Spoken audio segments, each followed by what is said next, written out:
महाराष्ट्र में भाषा और पढ़ाई को लेकर एक बड़ा फैसला लिया गया है।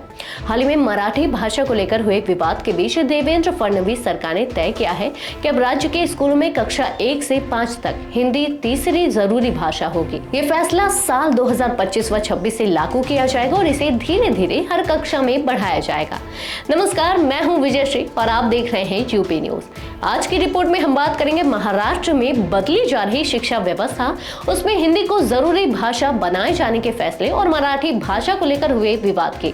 नई शिक्षा नीति के तहत अब तक जो 10+2+3 का सिस्टम चलता था उसे हटाकर 5+3+3+4 का नया सिस्टम लाया जाएगा। इसका मतलब है कि अब पढ़ाई को 4 हिस्सों में बांटा जाएगा। शुरू की पढ़ाई, तैयारी वाली पढ़ाई, मिडिल क्लास और हाई स्कूल की पढ़ाई। ये बदलाव 2025 व 26 से शुरू होगा और 2028 व 29 तक पूरी तरह लागू हो जाएगा। राज्य सरकार कह रही है कि हिंदी को जरूरी बनाने से बच्चे और भाषाओं को सीख सकेंगे। इससे उनकी भाषा समझने और बोलने की ताकत बढ़ेगी।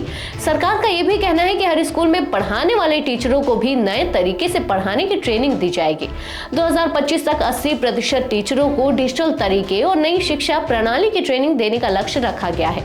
इस नई पढ़ाई का कोर्स SCERT और बाल भारती मिलकर तैयार करेंगे, जिससे लोकल भाषा और जरूरतों का ध्यान रखा जा सके। अब बात करते हैं मराठी भाषा विवाद की। पिछले महीने राज ठाकरे की पार्टी मनसे ने महाराष्ट्र में मराठी को लेकर आंदोलन किया था। इस दौरान कई जगहों पर हिंदी बोलने वाले लोगों के साथ मारपीट और बदसलूकी की गई। कुछ लोगों को धमकी दी गई कि मराठी नहीं बोलोगे तो महाराष्ट्र छोड़ दो। सरकार ने सख्त चेतावनी दी तो मनसे को आंदोलन बंद करना पड़ा, लेकिन अब मामला कोर्ट तक पहुंच गया है।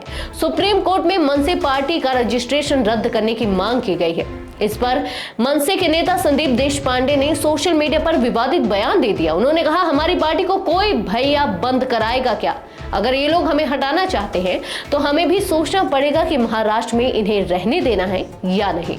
इस बयान के बाद मामला और बिगड़ गया है। अब देखना यह होगा कि एक ओर सरकार बच्चों के लिए शिक्षा सुधारने की कोशिश कर रही है और दूसरी ओर भाषा को लेकर विवाद फिर से बड़ा रूप न ले ले। आज के लिए बस इतना ही। यूबी न्यूज आपके लिए लाता रहेगा देश विदेश से जुड़ी ऐसी ही तमाम खबरें। तब तक के लिए धन्यवाद।